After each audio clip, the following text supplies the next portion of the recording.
pledge allegiance to the flag of the United States of America and to the republic for which it stands, one nation under God, indivisible, with liberty and justice for all. Thank you, Teresa. Take the roll call, please. Okay, Brenneman, Here. Keel, Here. Monahan, Here. O'Hara, Here. Randall, and Jones. Here. Do we have any additions or changes to the agenda? Not, I call for a motion to approve. So moved. I'll second. Any discussion? All in favor? Aye. Any opposed? Call for a motion to approve the minutes from the previous meeting, which was 2/17.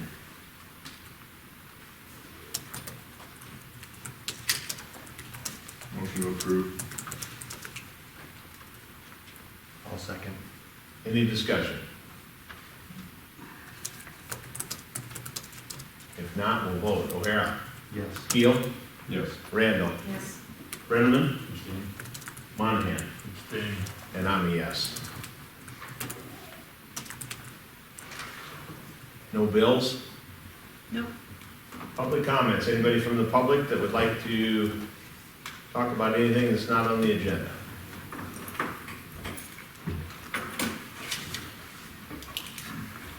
If not, we'll move to applications, ordinances, and resolutions. First one up is second reading of ordinance 725. These are the changes to get us in line with the international building codes. Correct. There's been no changes since first reading. As you know, we're currently working under the 2018 International Building Codes. We need to upgrade now. The 2021 building codes have come out. Sioux Falls has adopted them, the county has adopted them, Brandon has adopted them, Lennox is in the process. We are all adopting the same codes with the same amendments, so we are all in sync, so it's easier for contractors and builders and for city officials and inspectors to all be on the same page as far as the codes. All right, we'll run these one at a time. Somebody wants to make a motion on the first one? Motion to approve ordinance 725 as presented. Do we have a second? So moved. Second. Any discussion? If not, we'll vote. Monahan? Yeah. Brenneman? Yeah. Randall? Yes. Keel? Yes. O'Hara? Yes. And I'm a yes. Second reading of ordinance 726. Same rules as the first one. Make the motion to approve 726. Everybody like the second? Second. Any discussion? If not, we'll vote. O'Hara? Yes. Keel? Yes. Randall? Yes. Brenneman? Yep. Monahan? Yeah. And I'm a yes. Next one on the list is 727 regarding property maintenance.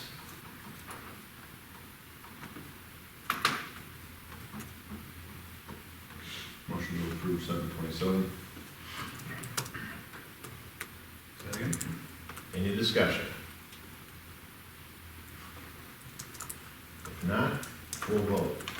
Monahan? Yeah. Brenneman? Yep. Randall? Yep. Keel? Yes. O'Hara? Yes. And I'm a yes. Next one on the list is 728 regarding swimming pool and spas.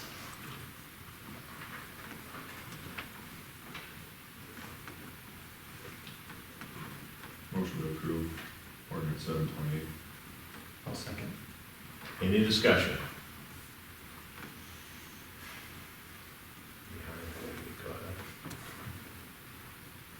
No discussion, we'll vote. O'Hara? Yes.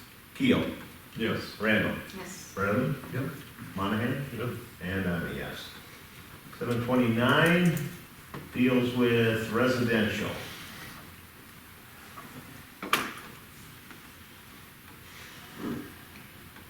Motion to second reading of 729. And a second. Any discussion? If not, we'll vote. O'Hara? Yes. Keel? Yes. Randall, Yes. Brenneman, Yep. Monahan, Yeah. and I'm a yes.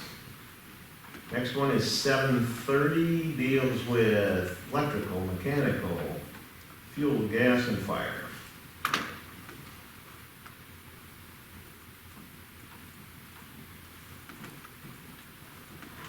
Make a motion to approve second reading of ordinance 7:30.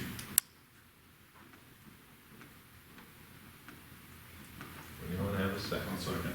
And a second, any discussion? If not, we'll vote. Monahan, Yeah. Brenneman, Yep. Randall, Yes. Keel, Yes. O'Hara, Yes. and I'm a yes. That knocks those off. Next, we have Resolution 2022-2. This is regarding transfer of committed funds to the Mont 6th Street project. Teresa, you got a little update for us?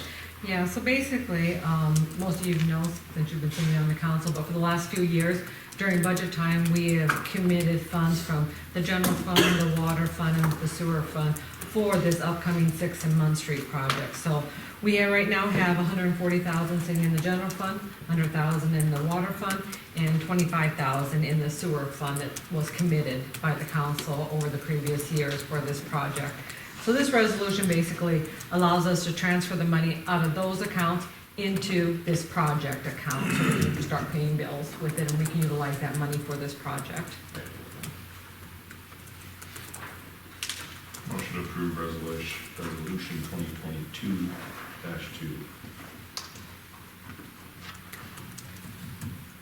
I'll second. And a second, any discussion?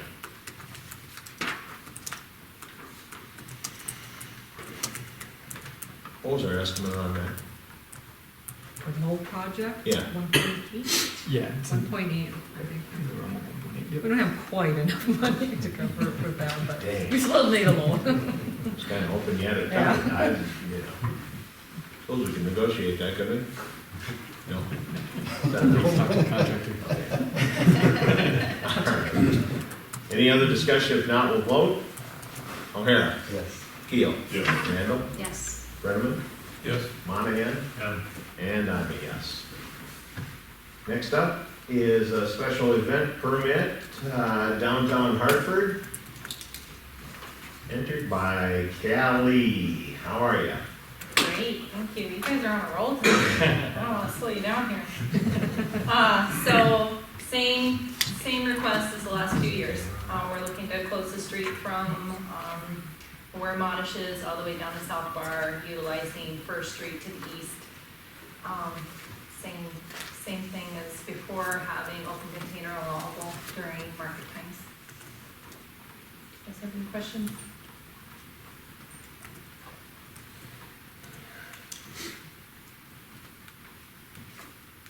You know, it's been a great event, a great addition to downtown. Thank you. Motion to approve application for a special events permit as presented. Second. Any further discussion?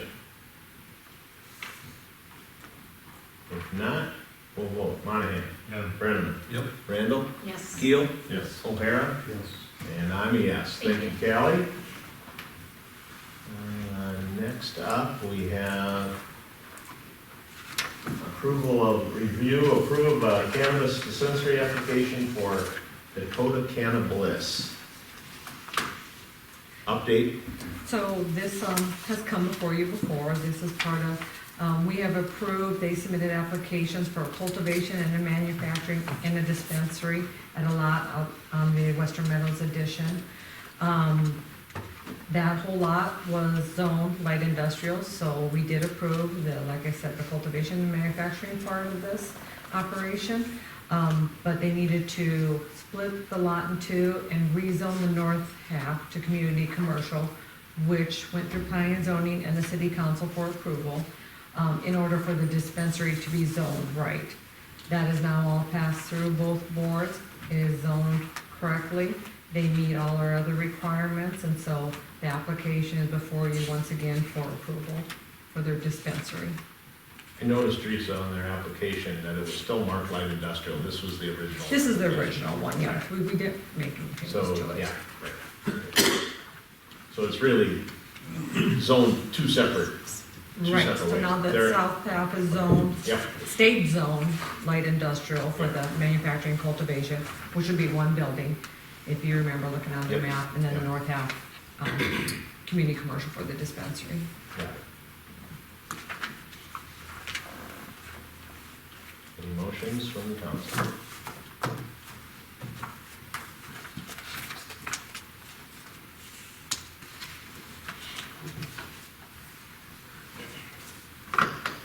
Anybody here from them?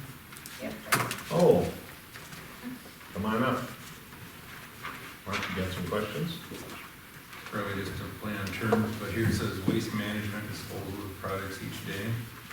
Does that Yep. mean you or a company? Waste management. Both. We'll have it blocked off on the side of the building, by a brick building with cameras on it, so anybody who requests our cameras can see what we're throwing away. We've also talked to Sioux Falls landfill, and they will take everything that we have as well. We've talked to the manager there. They'll take the waste, everything that we throw away. But it won't, waste management is a garbage company. No, Okay. waste management, no, just all the waste we throw away on our, Because they're not licensed here, Correct. so I want to make sure that. yeah, somebody no, just else what we is- throw away, not the company. Easy one. Anything else? To your point, it's probably just a technicality, but it says dispensary and it says light industrial. Is it just the one application?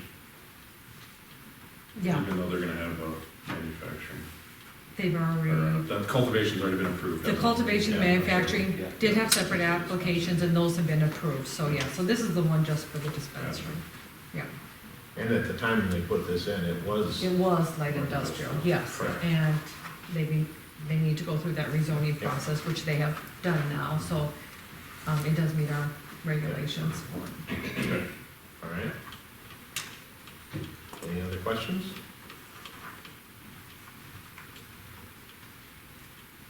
Any motions from the council?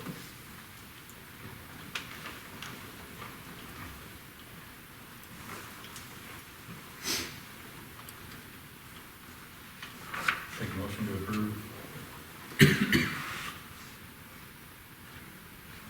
Cannabis application. Do we have a second?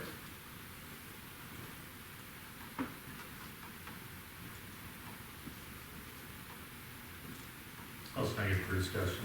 All right, discussion. I plan on voting against this, and it's not personal. I just think we're doing it incredibly wrong. I think we're doing it backwards. Was not a fan of rezoning that one piece property, community commercial, in that area of light industrial. Yeah. So my intention is to vote against it, but not because I have an extra time to leave, just because I think the process has been incredibly flawed, at least property-wise and zoning-wise, so.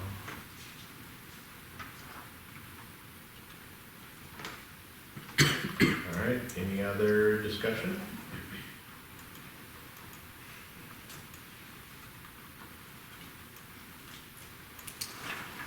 If not, oh, I was gonna say a positive note, it looks, you've got a gated area for your employees to park, which I think is extremely secure. This site plan is very well thought out.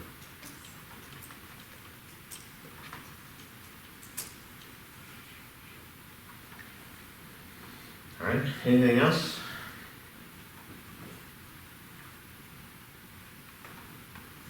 If not, we'll vote. Monahan? No. Brennan? Yeah. Randall? Yes. Keel? Yes. O'Hara? Yes.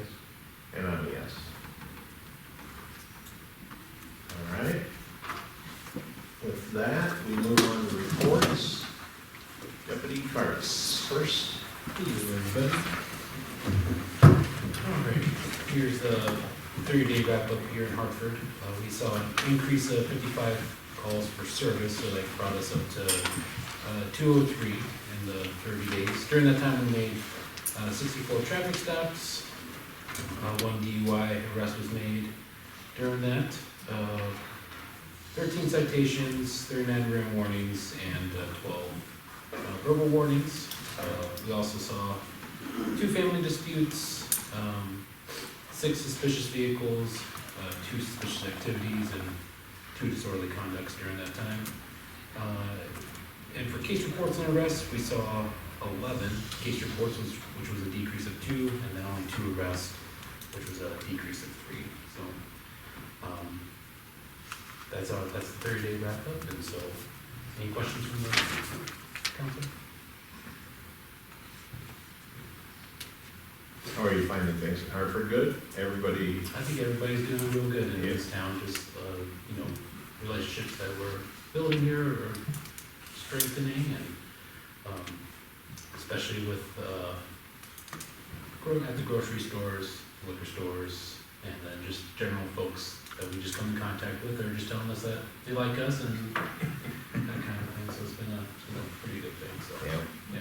And did I see you what did you get, some award or something? What happened there? Yeah, so 2021 Deputy of the Year. So Yeah. I guess I did some things that our command staff that was pretty proud of me to do. So I was totally caught off guard when they pulled me in the office, because when you get called in the office, it's generally It's not good. So like the 25-minute drive into town, like, all right, what did I do? I'm just trying to recall back. So, and yeah, no, it was really good. It was really good. Congratulations. Thank you.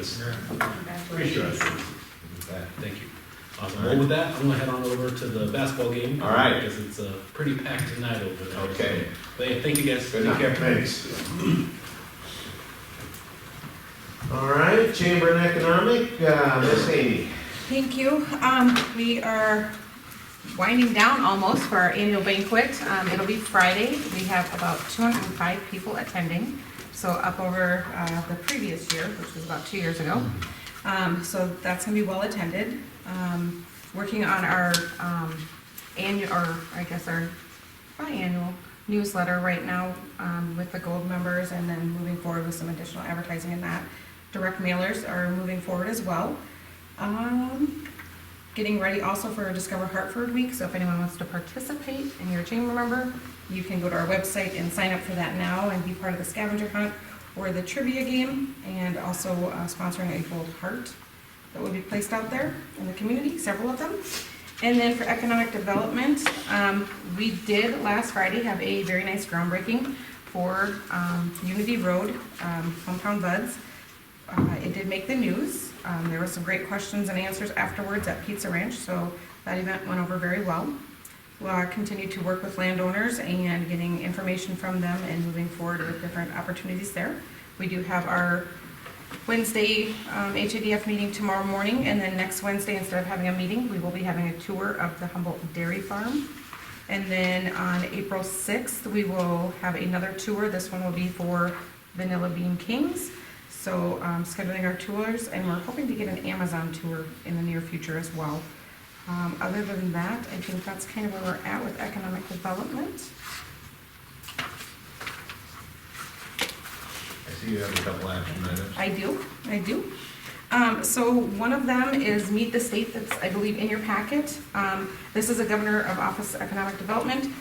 They're putting this on, and there is reimbursement up to $400 if one participates in it. So additionally, I guess it would pretty much cover the cost of the whole event on that one.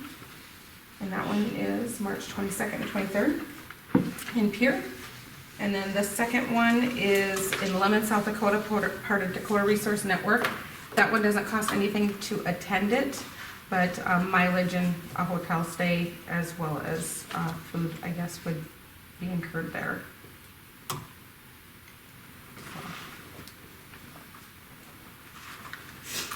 All right. Any action from the council on those 2 requests?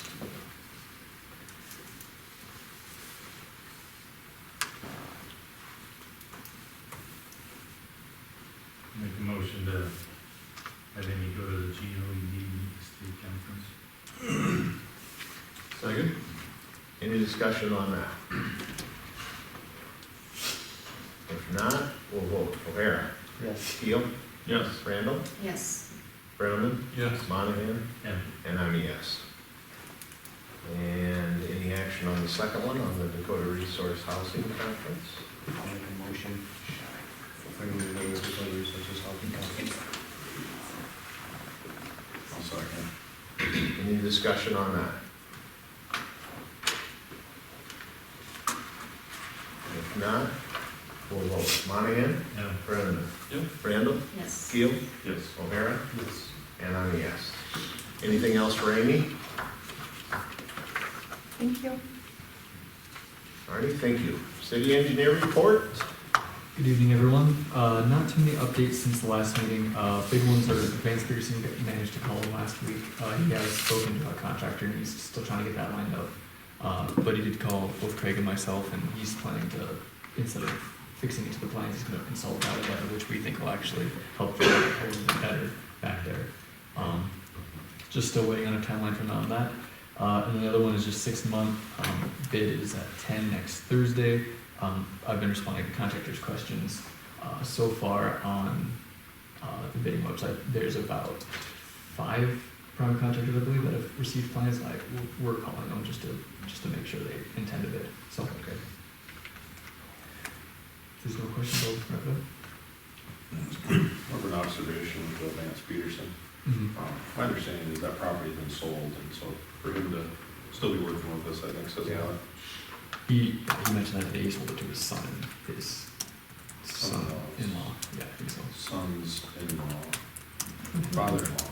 Yeah. I think. Yes, it's some Yeah, space. It's just that far Yeah. away. Mhm. Right. Yeah, he wants to get it wrapped up too. I talked to him today. Yep. He's like, sorry about this being taking so long. He said, I've been working with Merlin Royce and it's such a small project. He said, I can't get him in here to get it done, so what he wants to do is he's gonna propose a valley gutter through there. So cut it and concrete it, so it'll actually have probably a better drainage than what it would with just a road in there, so. So he's gonna submit some stuff, I'll get over tomorrow and submit some stuff over to us, we'll look it over, approve it, so. Sounds good. Alright. Anything else for our engineers? Thank you. Thank you. Craig? Just gonna touch on a few things.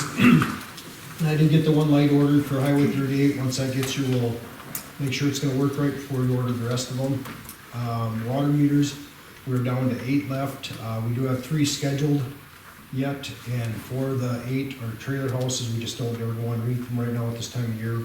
You know, take a chance of something freezing up and breaking, or breaking the skirting around them or something like that. So we're gonna wait for the weather to warm up and we'll get those finished up. And we had one other one that was scheduled, they canceled earlier this week, so we'll try to get that one rescheduled, and we'll have them completely wrapped up. We do have about 10 of them, though, that are not working, that'll probably we'll have to send back in for warranty, so we'll get back in those, get those taken care of, so. I think once it's up and running, it's gonna be a real nice system to keep track of water loss and everything else, so it's gonna work out real well. Just a matter of getting the bugs worked out of it. Thursday, I just got a call today from Danner. Thursday, they want to do a tree drop site inspection, so basically they go out to the lagoons and look at where we dump our trees and that stuff. Last time they came out there, it was during COVID, they just went out by themselves, jumped the fence and looked at it, and we're happy with everything, so. So I told them, try to meet them out there at 1 o'clock on Thursday, and go through things.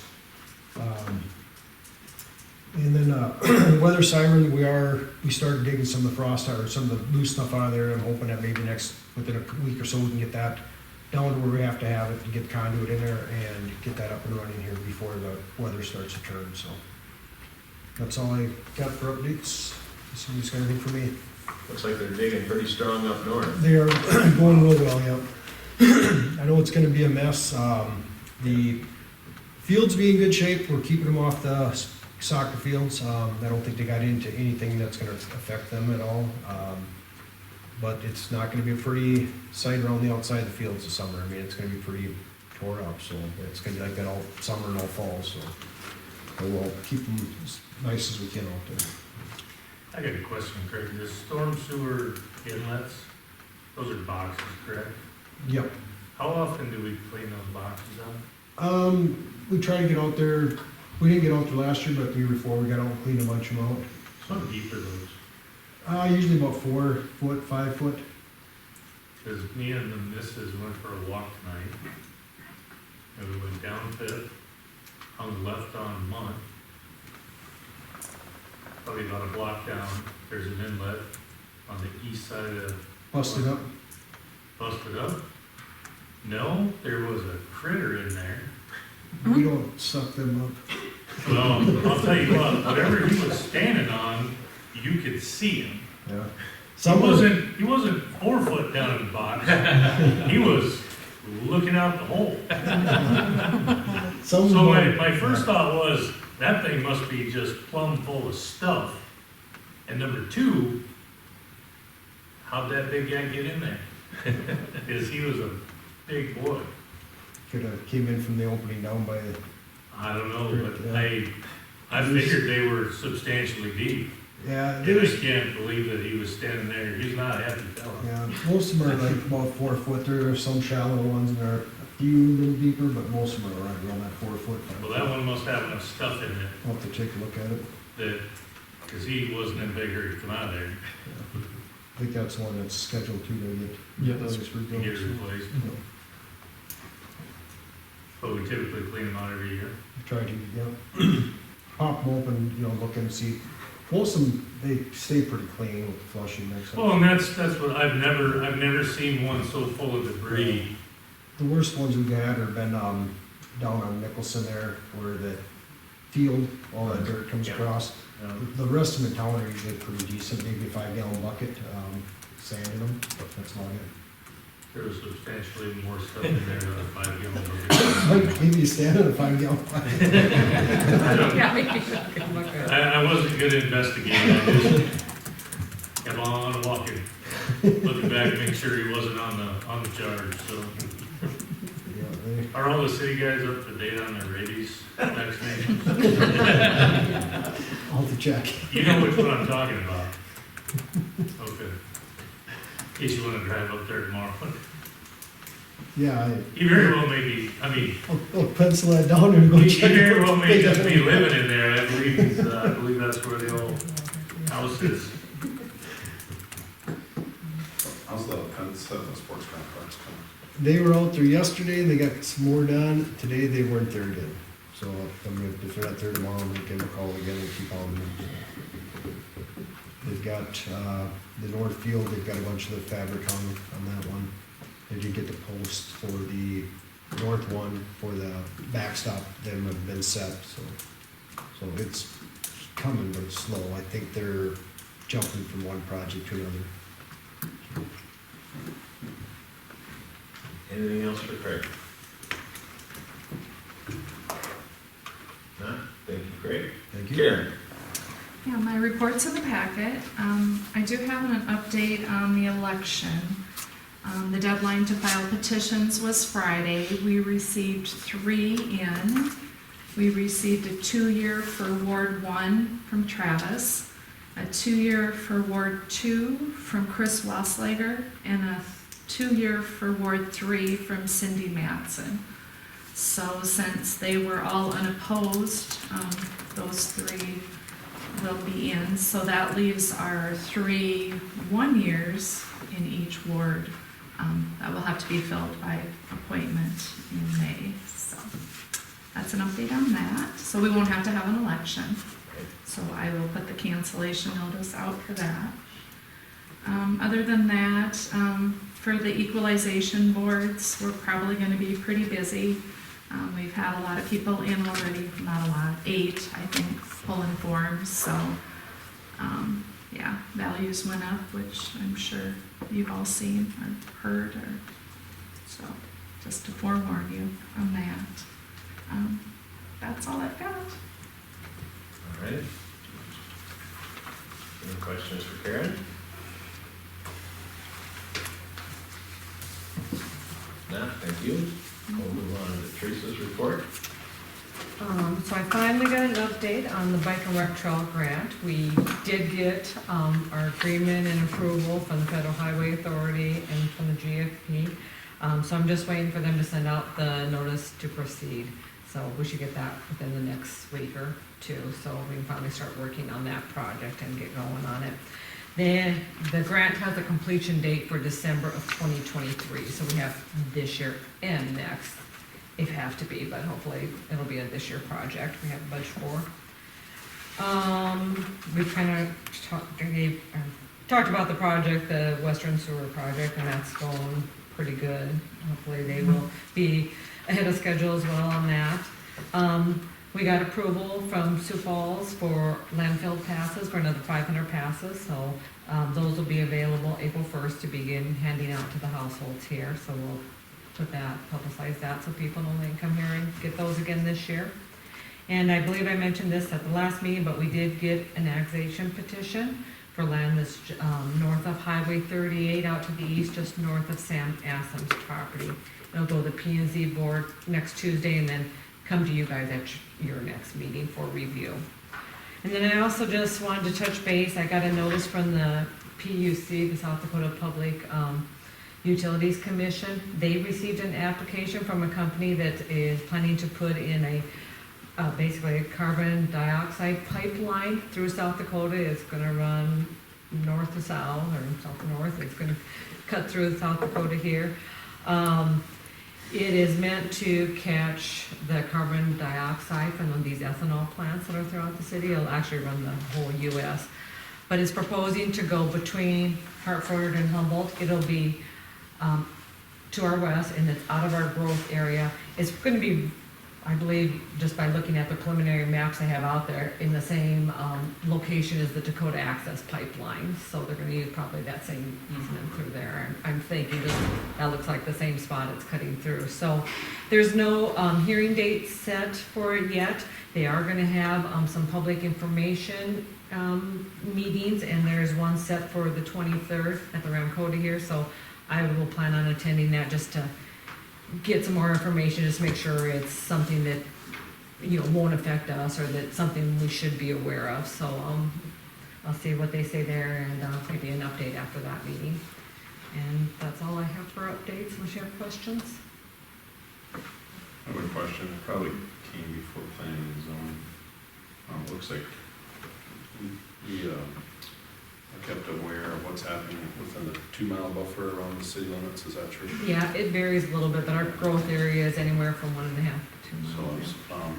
went down 466 today, looked like there's a conditional use permit posted on the Knowles property, you know what that's for? I don't, and usually the county, if it's in our growth area, will send those directly to me and have our board review it. So I wonder if it's just outside, or it's on where'd you say it was?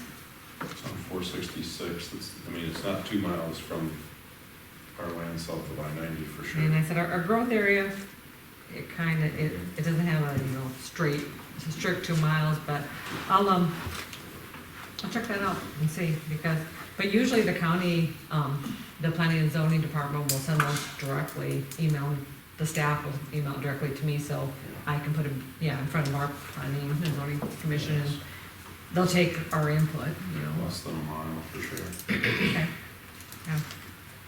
That's the Knowles property, okay. I'll check that out. Conditional use permit, must be a new house going up or something there too. Or maybe, is there a house there, maybe a big shed, because those. Well, there's the conditional use permit looked like it was on one parcel, and the digging was on another parcel that didn't have a conditional use permit posted, so. Okay, I'll check into that, because I haven't received anything. So. Yeah, I thought it was odd, we usually. They usually, like I said, Yep. directly email to us, so I'll check. Anything else for Teresa? If not, we'll move to, thank you, Teresa. We'll move to old business. First item we had on the agenda, and wanted to discuss engineering services for the future wastewater treatment facility. Teresa put a timeline of what's happened up to this point is in our packet.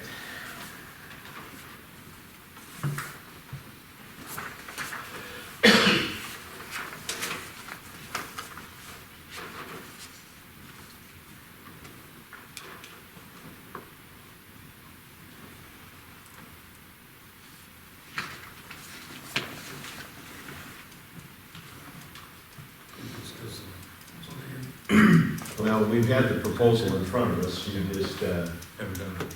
nope, nope. Is that what this is, or is this not? Mark Monahan had asked to have this on the agenda to discuss. And we did not talk about it last meeting because he was out busy trucking and didn't get here. So we waylaid it to this meeting. The reason I asked is for clarification. Because if you go through the timeline, we did the RFQ. Stockwell's, I believe, was unanimous, won the RFQ. I think they were told in December that they'd won the RFQ. They presented a 30% contract. Where was it at? Yep, that's the January 19th, they presented a 30% contract. It did not pass, but I voted 3-2. I believe the conversation was that the city council wanted a 100% contract, which they presented February 2nd. There was no action taken. March 10th, the city changed city engineers. June 28th, discussed feasibility study. October 4th, we literally went from February 2nd to October 4th with no discussion about the engineering for the wastewater treatment facility. Then November 4th, project placed on state water plan. January 4th, facility plan was for the wastewater treatment facility was submitted to the state. And then what caught my eye was, I believe it was either the 4th or either the first or second meeting in January, I believe it was. There was a contract from ISG presented to do the engineering on the wastewater treatment facility. And there's no, do you remember when it was, Teresa, January, February? It was last month, at least 2 meetings ago. So literally 12 months goes by.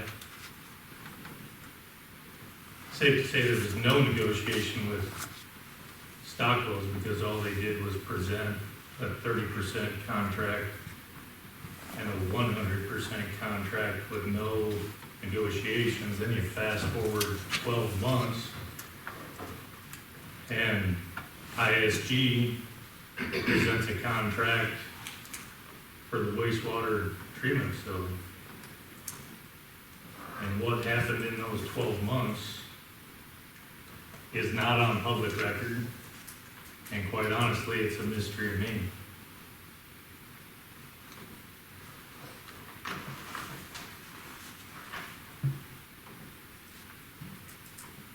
Sure. So is it fair to say as the city's engineer that they continue to work on wastewater treatment facility throughout that timeline? That Stockwell's? No, Or ISG. ISG? Well, they worked on the feasibility study, you know, as soon as they came on, the council decided to put the design on hold and wanted ISG to do the feasibility study, so, yeah, I mean, so they spent, you know, quite a few months in there, you know, that took a while for that feasibility study, so, they did all the background and, you know, for that study to see exactly what our options were, so, I mean, yeah, ISG was working on that.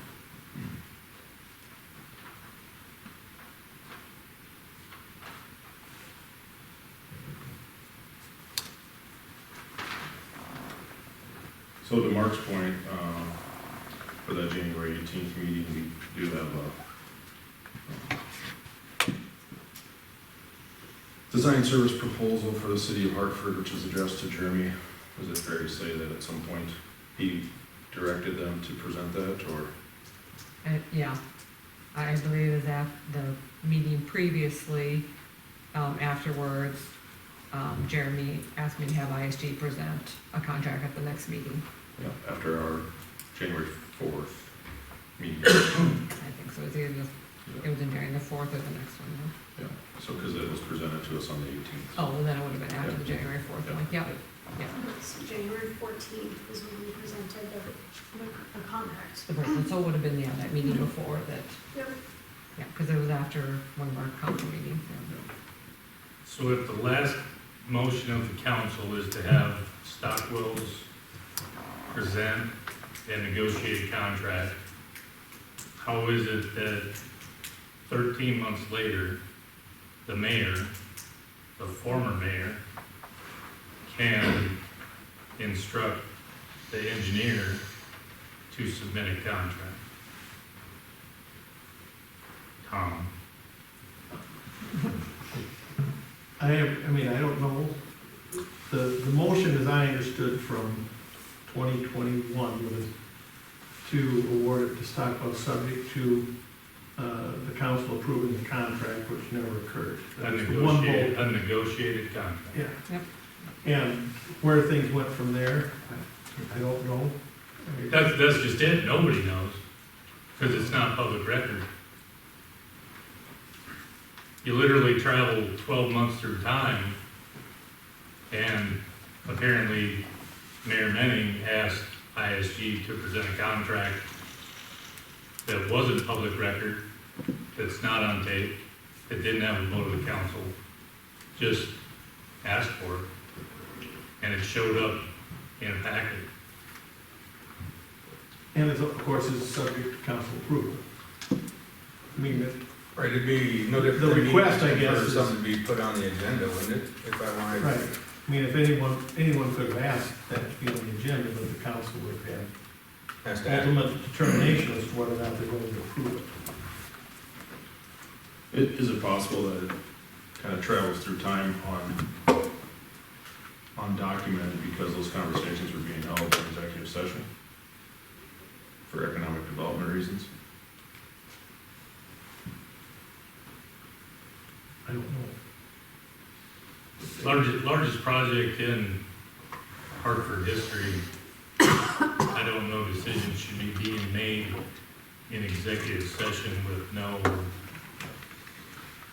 paper trail for the public. I don't know if any decision's been made.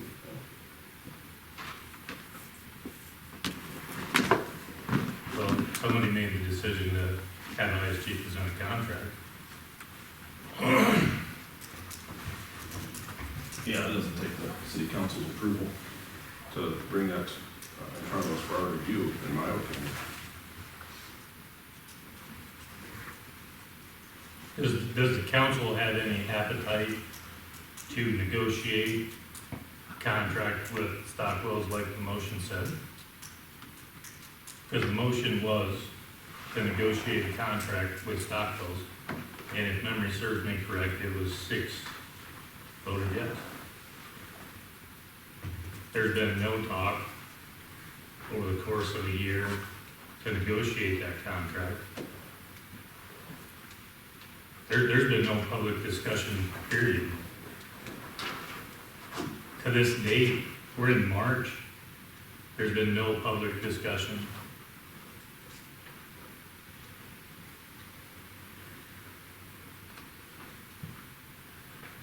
So what I see on this deal, if there was something that should have been done, is shortly after that discussion to not, when the no votes were taken, we should have, on public record, had a vote as to what our intent was, and we did not do that.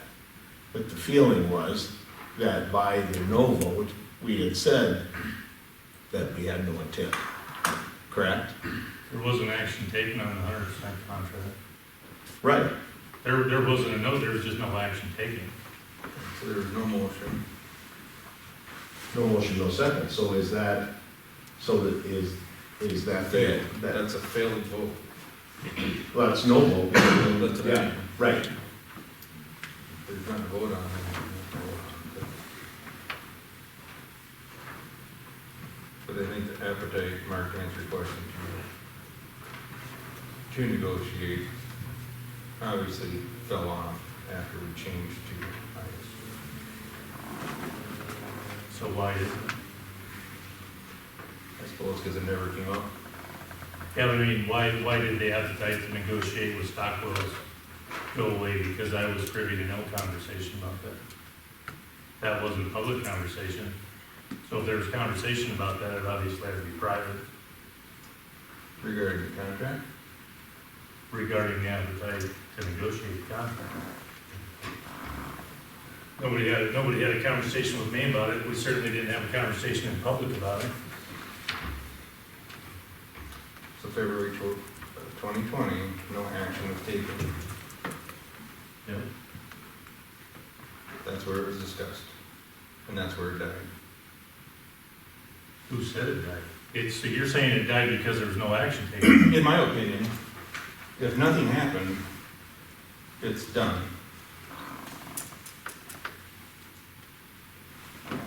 Without negotiation. I'm saying any action. So it died for lack of action, even though the motion stated negotiation. So there was no negotiation, there was no action taken, so it died. Right, because it never got put back on. Okay. So that's what you're saying, but there's 4 other people here, and we've never had this conversation in a public meeting. And all I'm saying is this conversation needs to happen in a public meeting. So if that's how you feel, fine.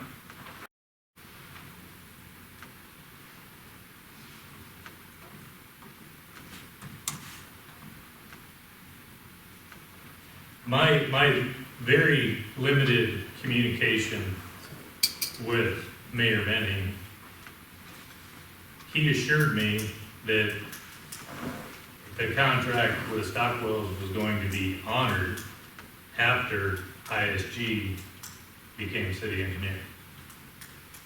There was no contract to honor, because it was never one approved. Well, It was all intent up to that point. okay, so the intent was the city council was gonna honor the motion. Fair word, intent, the intent was. That's the last communication I had with the mayor about it. And he actually pulled me out in the hallway before a meeting to tell me that. So.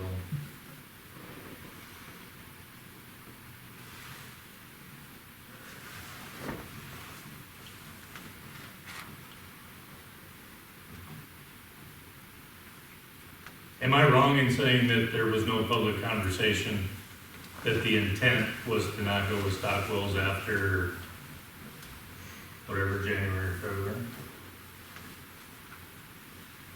Because if there was, I'd love to know what meeting that happened. We do everything out in the public, in public meetings. The RFQ process was public. It was all public up to that point. And then if the intent changed after the 100% contract did not get approved, there was no public comment about what to do next until such time as apparently the former Mayor Menning instructed ISG to present a contract. And that is what caught my attention. Because I promise you, whenever this thing gets done, whoever does it, and sewer rates go up, and you can try to guess what they're gonna go up. And I've said it publicly that I think your estimates are about 10 million short. But when those sewer rates go up, like I know they're gonna go up, there's certain things in this town that will get people's attentions, and sewer rates are one of them. And this place is gonna be packed, and there's gonna be people calling, and there's gonna be people going back and looking at this paper, trying to figure out how we got to where we're at. And right now, I don't know how you span that year, because none of it's wrote down. What do you propose, Mark? I propose we have a public conversation about where we go now. So do we put their proposal back on the agenda for our next meeting as well as ISG's, and then we could have a vote? Well, that brings up another question. So, I know why Stockwell's would be presented again, because they were the number one qualifier. I'm not sure why ISG would be initially reached out to, because they were the number 4 qualifier. So in my mind, if you're not gonna go with Stockwell's, somebody should be reaching out to DGR. And if you're not gonna go with DGR, somebody should be reaching out to HR Green. Is it possible that we jumped to the number 4 because of some conversations that may have been had in executive session that you weren't privy to? I don't know that conversations about this project, I don't know what those conversations could be. I don't know what about this project you need to go into executive session. If it revolves around economic development. What does economic development have to do with who is the engineer for wastewater treatment plant?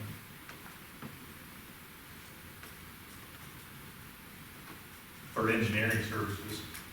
What does engineering services have to do with economic development? Boy, I've got my opinion on that, but I think they're very closely tied.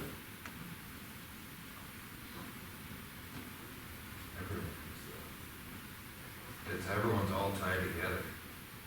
We all have to work together. And I believe that's what Mark is trying to say. We need to work together, guys. We all live here. He's also trying to say that the sewer rates, he's insinuating that sewer rates are gonna go up. Yeah. They are. And- I'm not insinuating they are. But are you insinuating that it's because of ISG, or are you gonna share with the public that they're gonna go up no matter who's doing the engineering? They'll go up regardless of who's doing the engineering. I'm not saying if ISG designs a wastewater plant, they're gonna go up versus if somebody else engineers the plant, they won't. I'm not saying that. What I'm saying is I believe is what's gonna cause people to look back in time is going to be the increase in rates.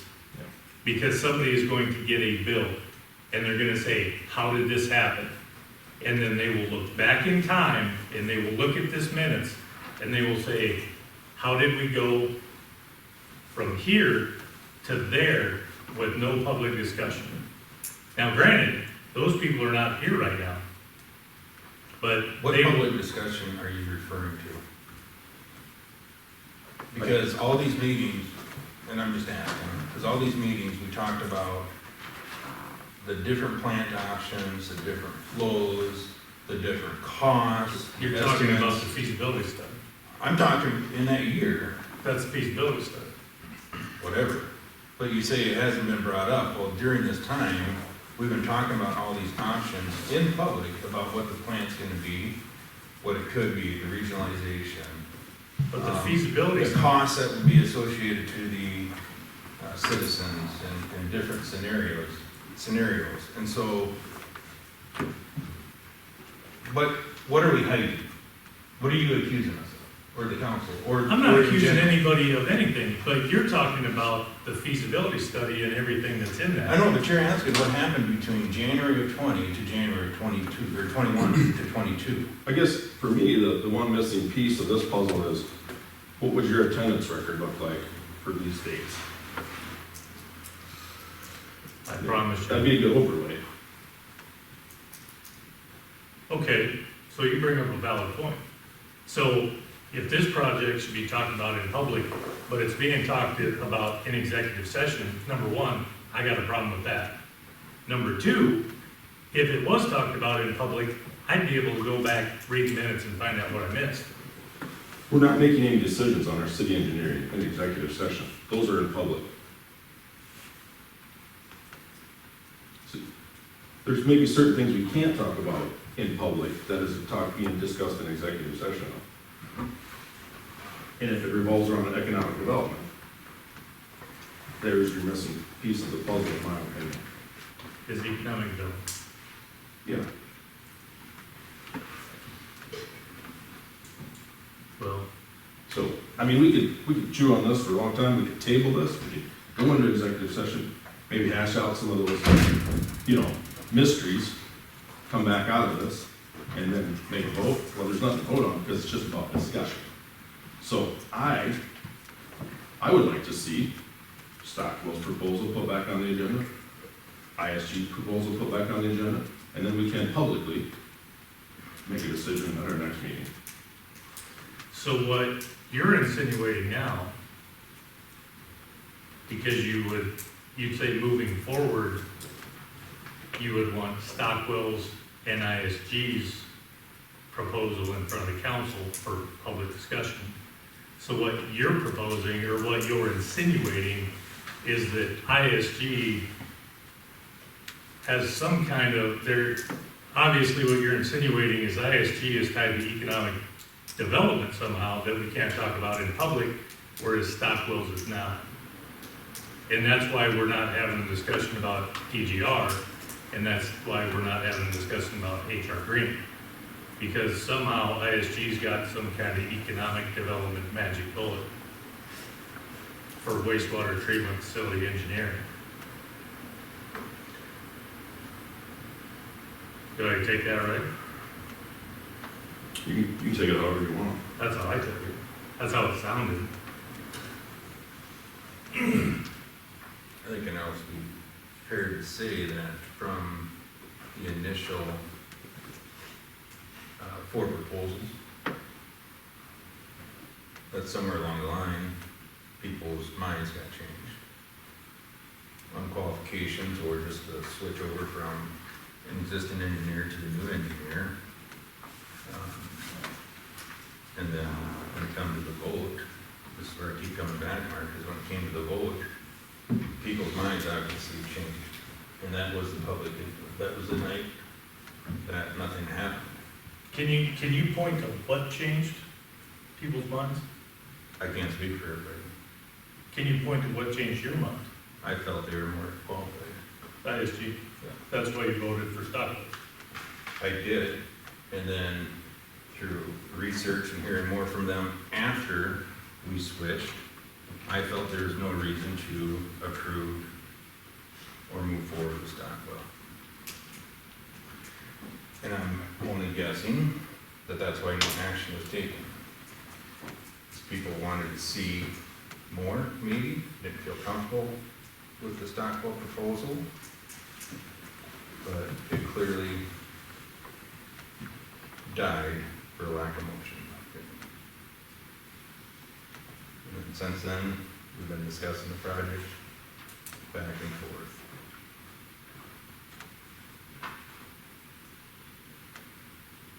And somehow, I guess, when we, as a council, we asked for Stockwell to provide a quote or proposal, right? So your mind changed from December 21st to February 2nd. In terms of making a decision at that point, I'll say, yeah, I wasn't ready to move forward with the Stockwell plan. I mean,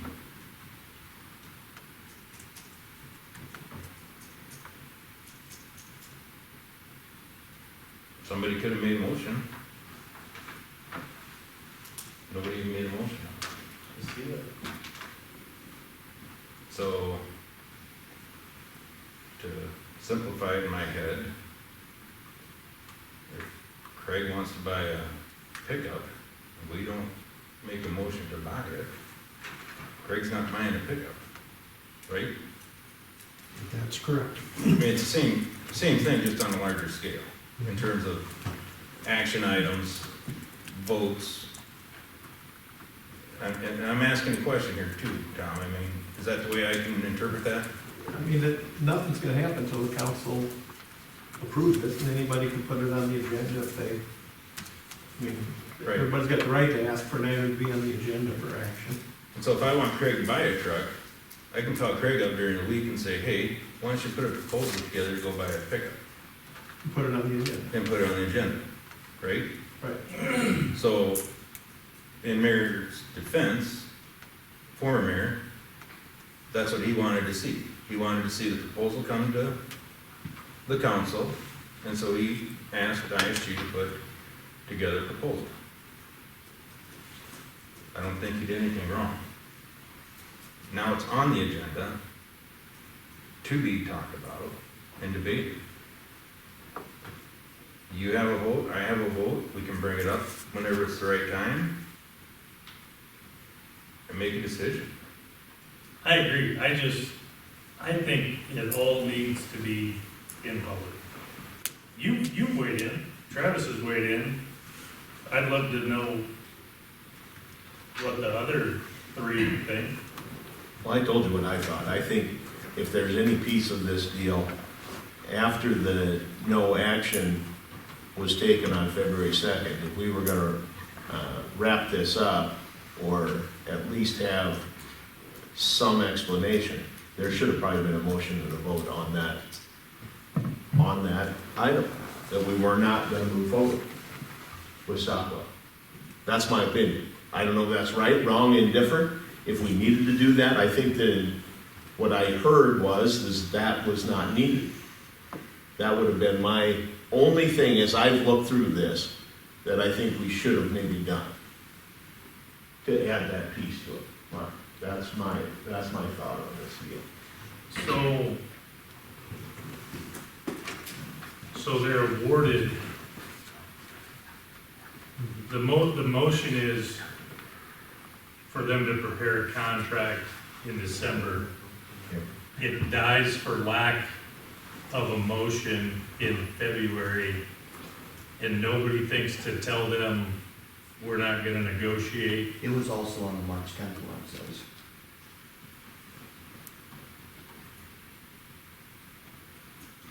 Correct.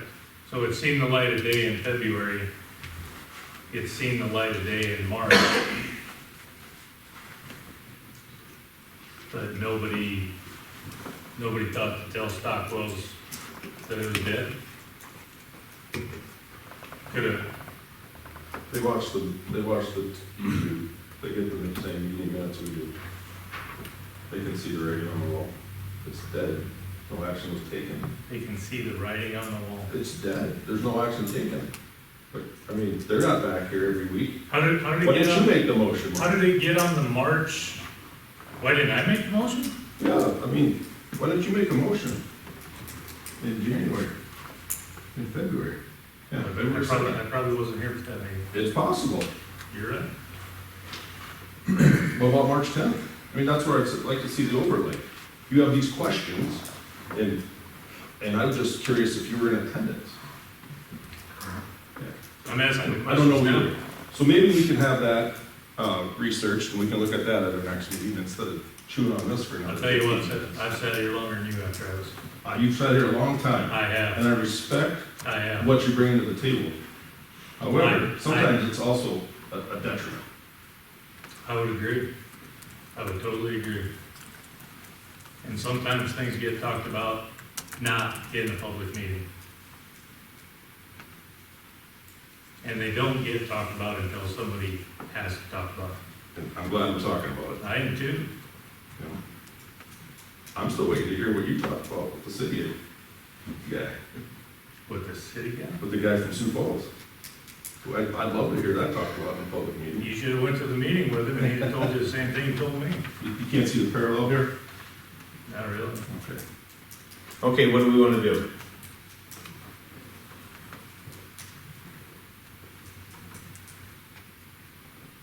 we want to see them both on the agenda? Why would you ask Tacos to present a contract if this council's lost appetite to even entertain it? If this council's gonna do anything, this council needs to direct Teresa that Stockwell's is no longer in the hunt, something they should have did in February or March. Mark, if I present a bid and I never hear anything back, I know I'm not in the hunt. I think they've been down this road before, but if it needs to be more official than that, there's 2 times that action wasn't taken. You know, this is the same council that had a problem with work being done on sidewalks in the city right away and not notifying the property owner. But yet, this is the same council that doesn't feel that same level of respect to tell an engineering firm that spent, I assume you guys spent thousands of dollars putting together your proposal, as did everybody else, thousands of dollars. And to not have enough respect after the February or March meeting to say, you're done, you're out of the hunt, we're going a different direction, is, granted, I mean, this isn't a sidewalk, this is a, I don't know, $16, $20 million project, you know, not really a sidewalk, but I think if we can extend the same courtesy to a property owner when we're doing work on a sidewalk in a city right away, it would seem to me that we should be extending the same courtesy to an engineer that spent thousands of dollars to present a proposal for a $15 to $20 million project, so. But you're right, I guess we don't have to tell it. The writing's on the wall. So you say?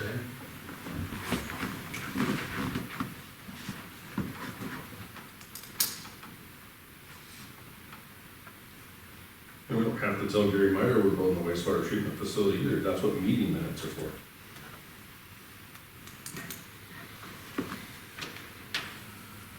You know, except our minutes just show lack of action. That's all they show. Lack of action and no discussion, other than the feasibility study, which oddly enough was in Stockwell's contract proposal.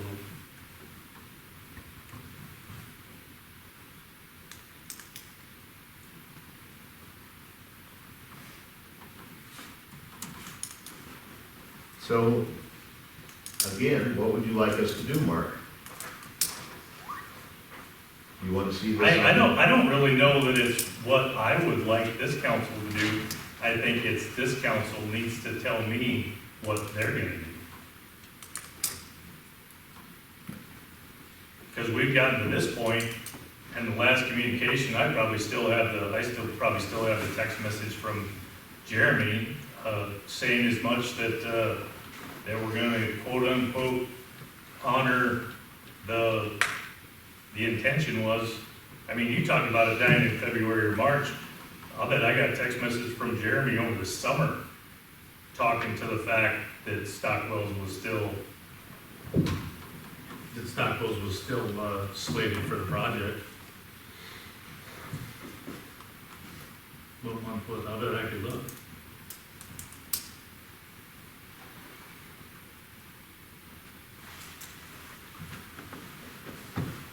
Well, I had the opportunity to get 35 signatures on my petition, and when I asked them what's good, what's bad, there's questions about the wastewater treatment facility, this community seems to think that this council is moving in the right direction. That's not what we're talking about. So what do you want to do? Like I said, I'm the odd man out. Apparently the 5 of you have decided that this thing died in March, and I was unaware of it. The 5 of you didn't seem surprised like I was that ISG presented a contract. So you five need to tell me where we're headed to get me up to speed, either in executive session or in public. So, I'm the only one that seems like they are not up to speed. Mark O'Hare's not asking questions, Levon's not. You're definitely not, Mark ain't. I'm the only one asking questions because I'm the only one that doesn't know how we got to where we're at. And if those questions, if that got discussed in executive session, then I have a problem with that, regardless of whether it was economic development or not, because like I said, the general public needs a roadmap on how we get from A to B, and right now, there is no roadmap. So the five of you tell me where we go from now. The reason we chose Stockwell when we were doing the RFQ was because they were our city engineer. That's not why. It played a big part of it, and I know that was in a lot of the meetings when we voted for it. They said because they know the city, all this stuff, that you can say that it doesn't, but go back to the meeting minutes, because I guarantee you that was discussed. And now things have changed. We have somebody else who is our city engineer and has done the wastewater feasibility study for our wastewater treatment plant. And I feel like qualifications have changed since we've done that back in. I mean, you can try to tell me that that had nothing to do with it, that's a lie. Well, it didn't to me. Well, that's fine, but there's So, five I mean, others. it very well may have to you, but it didn't Right, to me. and it certainly did to me, and that's why, like I said, I wasn't even the one that stated it, I know when the meeting came up, but it was said several times in the meeting when we were discussing who we were gonna choose. So in your mind, ISG's been elevated to a high enough level to dictate getting a contract, Yeah. even though they haven't done a project in the city of Hartford yet. Yeah. I'm not sure I what, appreciate you sharing your opinion. I don't know what, like I said, a wastewater treatment versus a road project or anything like that are two totally different things, I guess.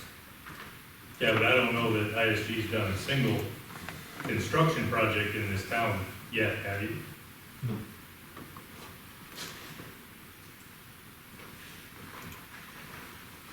Thank goodness they have other communities you can ask for references from.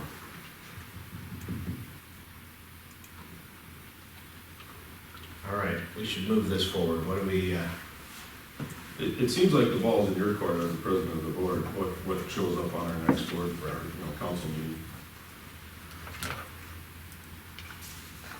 yeah, if I was gonna be here, I'd probably really be. Now I'm gonna get accused of not being here.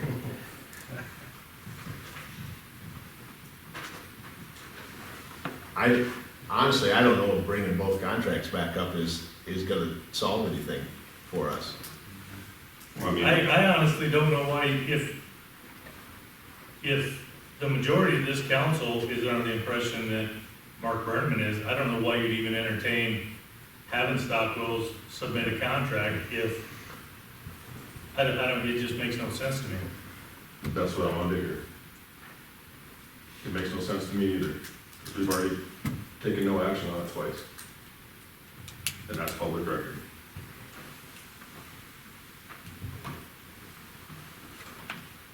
Makes me wonder why Jeremy didn't tell me that. Unfortunately, Mark, he's not here. I can't answer for him. So I don't know why he didn't tell you that. He actually, not only did he not tell me that, he actually told me the exact opposite of that. So if you think I'm confused, that was one piece of why I'm confused, so. Because actually, what this council had decided in February or March by not taking action is actually the exact opposite of what the mayor, former mayor, communicated with me probably at least twice. And I will look when I get home. Did he communicate with you that on public record? No, It didn't happen. it didn't happen. What you're saying here. Yeah, right. Well, it didn't happen in executive session, and if I have the text messages, I'd gladly make them public record. I can certainly make them public record. I don't think it changes anything. He can tell you whatever he wants, he's not here. That's true.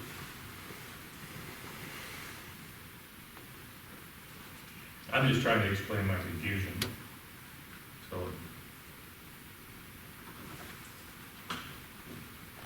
because like I said, I'm the only one that seems to be confused.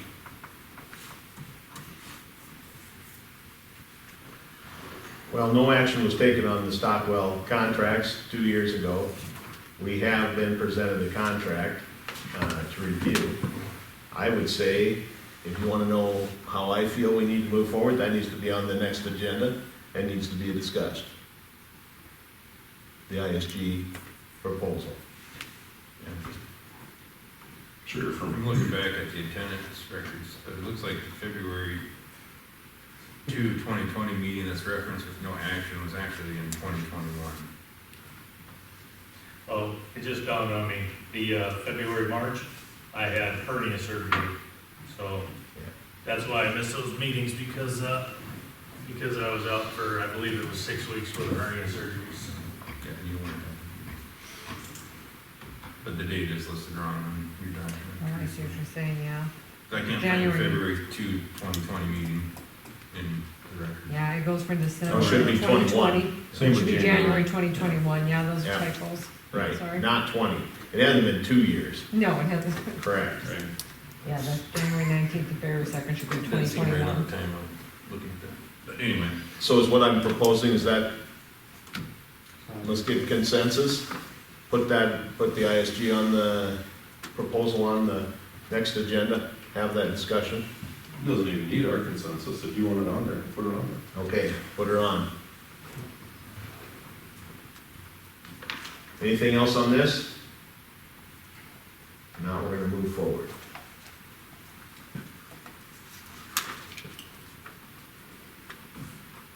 Now we're gonna talk about your pickup, or no, staff vehicle. A staff vehicle. Discuss possible purchase of a staff vehicle, you had any luck?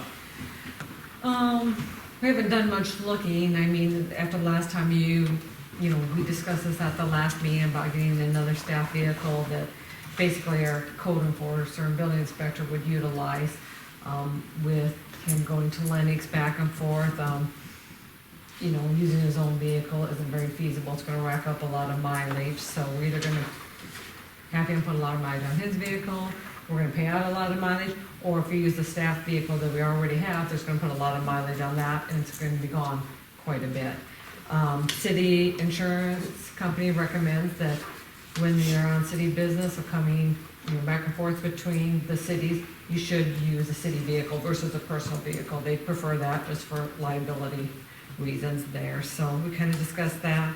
I had talked before our last meeting to Nate at Lennox, and they said they would pay the state mileage rate on it, which the state is 42 cents a mile, which is below the federal, the IRS mileage rate. So I did go back to him and I said, you know, with the rising costs of gas and, you know, cost of maintenance and whatnot, would you consider paying more than that, at least paying the federal mileage rate? Because that goes up every year, you know, and it goes with inflation. And he said, yeah, they would be open to doing that. And I kind of computed with as many days, you know, throughout the year, going back and forth between, you know, Lennox and Hartford, it'd be about $3,800 a year that they would contribute to the vehicle maintenance and wear and tear through the mileage rate there. So, we looked on, like I said, I put in my report, we think we would find something for about 15 to 16,000.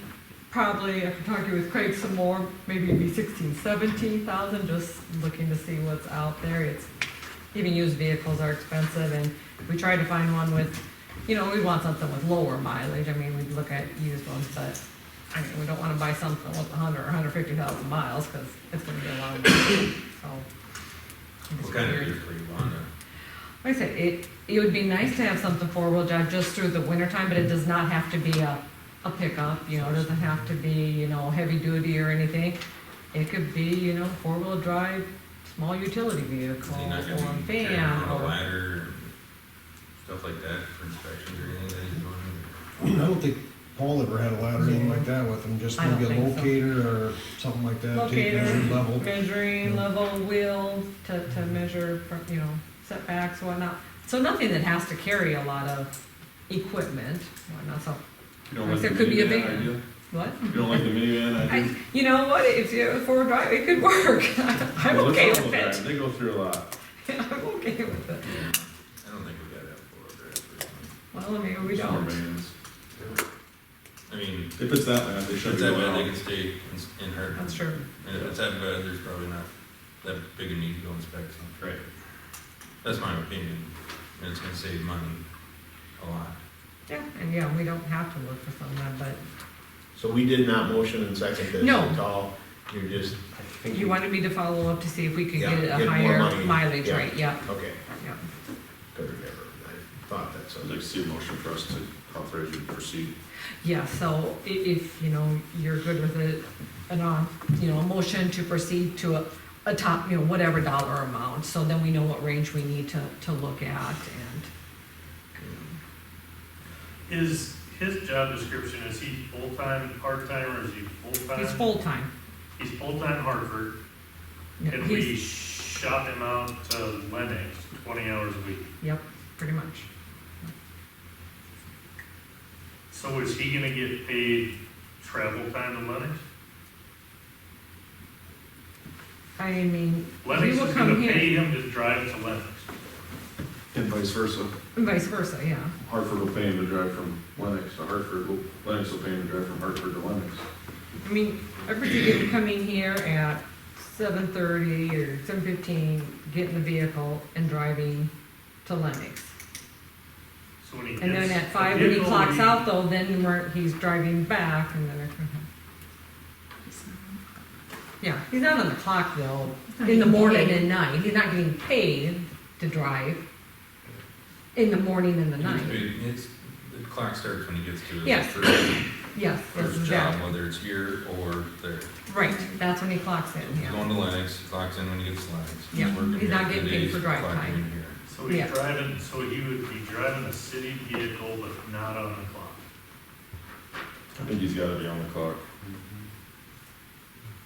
So then he should start his day here at He 8. is salaried. He's not salaried at all. Oh, he is No. salaried? So he would then come here at 8 o'clock and take the 15-minute drive or whatever, 20 minutes to Lennox. And then he would leave there a 4:45, or, he should figure drive time in while he's still on the clock then. I don't remember. How was it set up? Because in my mind, if he's in his, see, this is what I don't understand, because let's say I drive a truck, and let's say my truck was in Sioux Falls. I wouldn't get paid to drive from Hartford to Sioux Falls to get in that truck. I would get paid when I got in that truck. So my question is, does he get paid to go from Hartford to Lennox and work and then back to Hartford? Or does he get paid when he gets to Lennox, regardless of what vehicle he's in? Because I suspect that if he is in his personal vehicle, he starts the clock when he gets to the city vehicle or city hall or whatever. But I think if it were a city vehicle, he would start the clock when he got in the city vehicle. Because I don't know how you drive a city vehicle to Lennox, not on the clock. So he hasn't had a vehicle to date, and how it's working, he's been not getting paid for drive time. He's been, Correct. yeah. He clocks in at Lennox, he clocks out at Lennox, and he just drives back and forth and gets mileage. So that's what I'm saying. I mean, if it turns into a city vehicle, is he going to get paid for the travel? I think you'd almost with the insurance, not stuff you'd have to, just for liability. I think you would, so he When would he get to was hired, Lennox when he was 20 hired, minutes later, but it's when not. he was hired, did we tell him that we were gonna get a city vehicle, or did he get hired under the assumption that he was gonna use his personal vehicle? When he was hired, Lennox said they had a vehicle he could use When he's at Lennox. when he was at Lennox. Yeah. And He said it in was that the scenario, best it was for gonna him. be, he drives a Lennox city vehicle. Yeah. So he drives a Lennox on his own time, like you said, Yeah. clocks in, goes to work, clocks out, drives his personal vehicle home. And then they said, well, wait a minute, we don't have a vehicle for him to use, I guess. And that's where things get a little, that's why we're trying to sift through this now. So we're entertaining this because the use of his personal vehicle literally doubled because Lennox said they had a vehicle and then they don't. I'll just simplify it for myself, it don't matter whose vehicle or where he's driving and all that. He's gonna have a work vehicle that has his books, his tools, all the stuff he needs every day. I mean, do you wanna change semis every day? I used to. Did you like it? Was it convenient? I know my technicians don't. I've bought technicians new vehicles and I don't want them because everything's the way they got it, you know?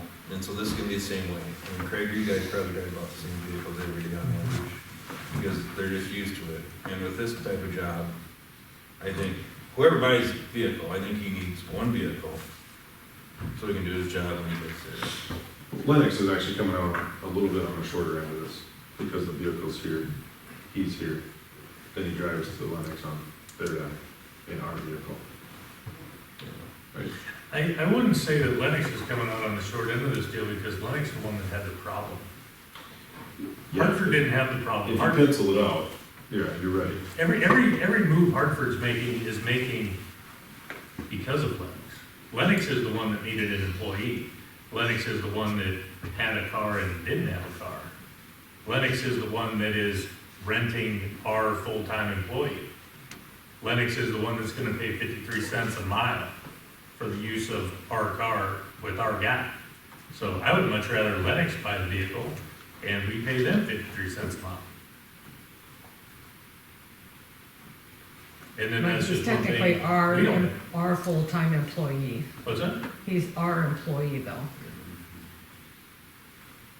But like Mark said, I I'm think an employee insurance too, wise, there's a that's. whole lot of trucks I can get into, whether they're mine or someone else's, so. You can take a city car. You can take your personal car.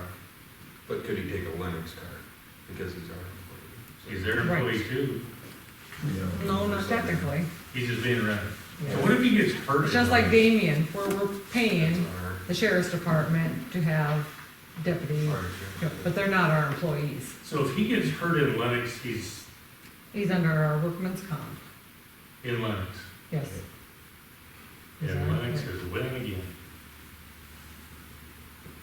What skin does Lennox have in this game?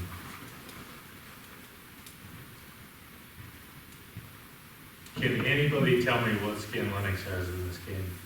Zero. They're paying us. And I'll say it again, every move we're making is benefiting Lennox. And now we're shopping for a car when the used car rates are the highest they've been in history.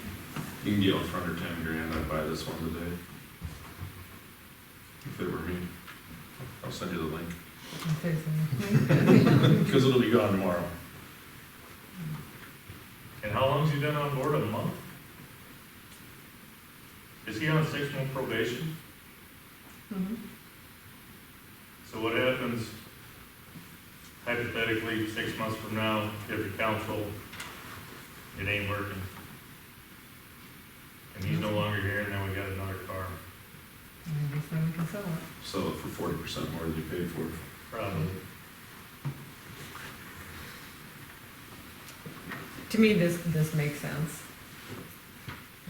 So, no. My You don't wanna opinion. share your car? Well, the car's gonna be gone 3 days a week. Amy's got a lot of trainings coming up, I mean, we utilize it as well, and it's gonna be putting a lot of miles on our current staff I'm just vehicle. teasing you, Teresa. I'm just, I apologize. All right, what do we wanna do? You can have an extra truck, Craig, if you ever buy another truck? Not in the summertime. Part-timers, everything else. Growing community. Everybody's getting spoiled.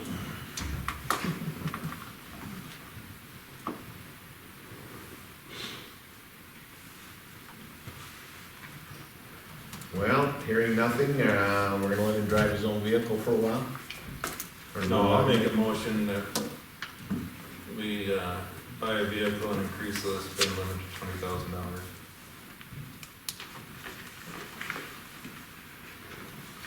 Anybody got a second on that? I'll say. Discussion.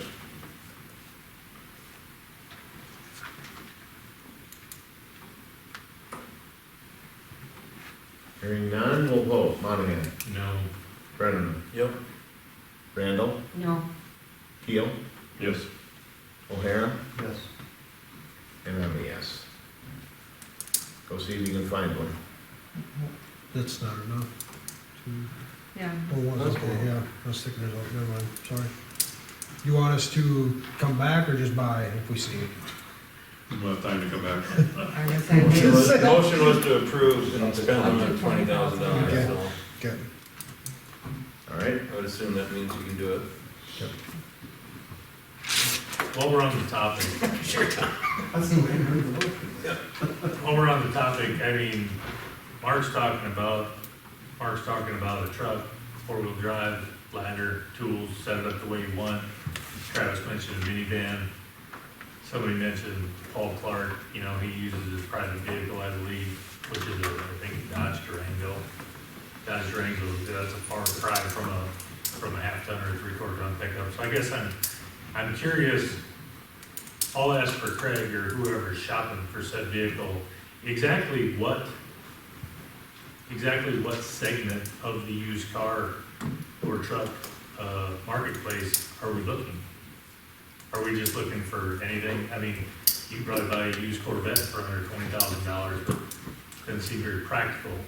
I guess before I was looking for something, kind of looking to shop around, either like a small SUV, or an SUV, or a small pickup or something like that, like a pickup. Has anybody asked him what he found a good vehicle for the job would be? He's been involved in it a little bit before. What does he think? He's kind of thinking about the same thing. He doesn't really want a car because cars, like this thing out here is tough to get in and out of for a guy. So. That seemed But he very agrees, he sexist. doesn't need a full-size pickup or anything See, like that. was that a scope on the sexist You ought on to that side? go on a trip with Jesse and watch him fall out of that thing. All right. It's not very big. We will definitely keep him in the loop and, we're not gonna let him pick it and save, but we'll let him have input in it. Main big thing is trying to find something practical with lower mileage. He'll put on a lot of mileage, so we want something to kind of last. It doesn't need to be something extravagant. And how, what are we to look for as far as, who watches the time clock? Karen watches the time clock? No. Punch it in, punch it out, driving here, driving there. Well, I don't know, it'll be different now if they're gonna require him to punch in Punch in before and he grabs drive. the car, but before when he was here, he'd punch our clock. When he was at Lennox, he'd fill a timesheet out that Yeah. the city administrator would sign off on. So he's- Both of those come to me and I So look them over. I get the impression he's gonna get paid to travel now, or at least the Lennox with that. Yeah, so- That'll be an hour a day.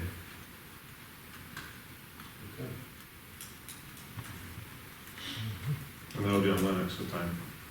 That's Lennox's hours, yeah. The days he goes there. All right, moving on to new business. First on the agenda in new business is review American Legion request to erect additional flagpoles at Century Park. Travis, you kind of got the first phone call on this. You got any?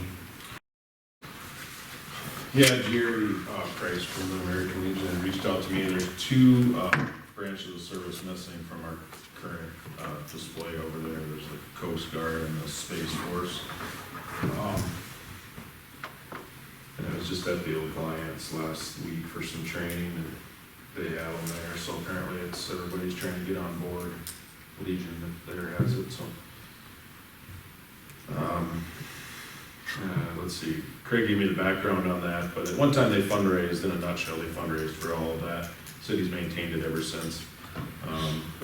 Jerry has said the granite work is gonna cost $2,500, which the Legion is going to fundraise or pay for or whatever. He had asked the city to purchase the flagpoles.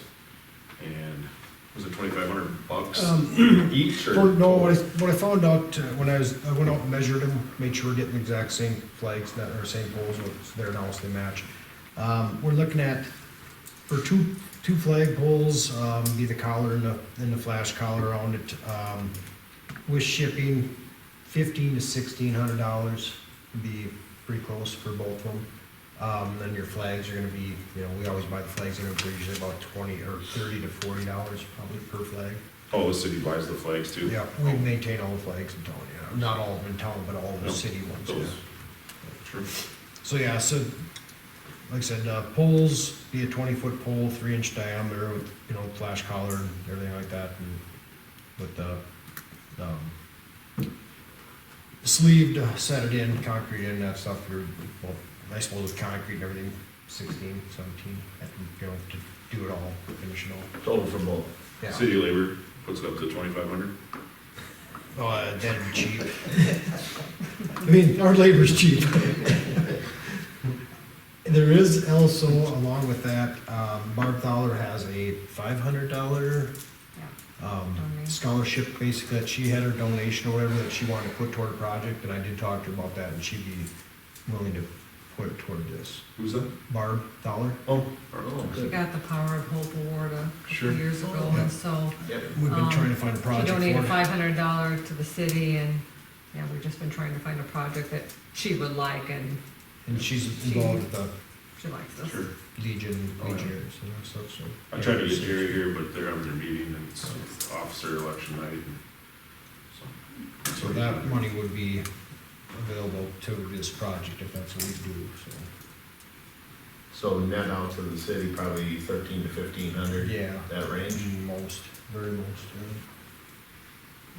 Where would you put them out for the ones that are there now? The flags wouldn't be so bad, there is room to the east of the ones that there are now, there's enough space there, I'm just not sure where the granite would go, I mean, if we'd have to cut some of that out and put footings in for them, or what? It That would would- sound like they're just gonna re-etch the granite that they have. Oh, they're just gonna, okay, Oh, Yeah. Gotcha. So the granite, they wouldn't add any granite. oh, okay, Just re-etch Gotcha. the granite that they have to add get it those to it. added somehow. Okay. So there would be room for, I don't think we'd have to move any of the flags, I think we could just keep them spaced the same and just move those two to the east of the other ones. And keep the wraparound going, so. There's 5 there right now, correct? Yep.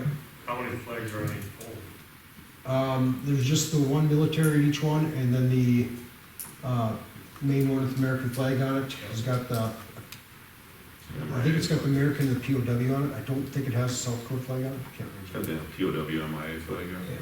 remember. There's at least one pole that's got 2 flags, correct? Yep, that's American flag. That'd be the middle one.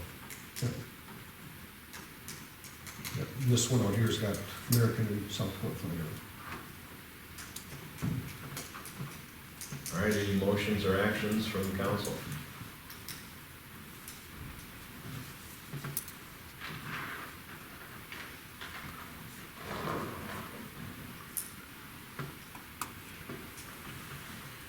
Let's see, what do you need, 1,500, Craig?